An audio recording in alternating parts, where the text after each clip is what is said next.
Okay, number 2. An open box is made from a rectangular piece of material. The dimensions of the material is 6 inches by 6 inches, so it's square.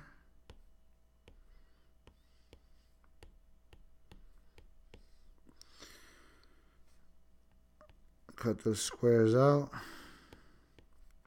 and fold it up. Those squares are going to have the lengths x by x. When I cut out the squares and fold up the box, the dimension of that box is no longer 6 inches, but it's 6 minus the square on each side, so 2x.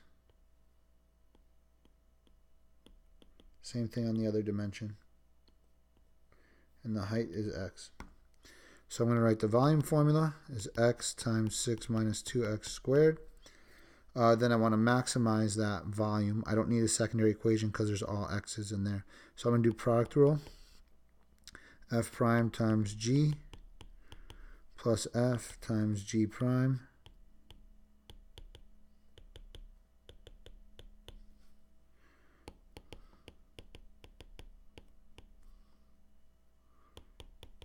multiply my monomials together.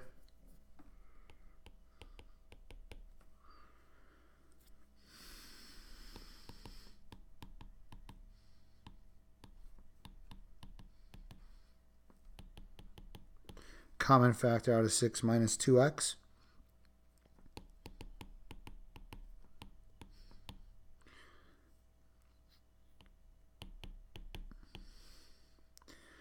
I solve each factor.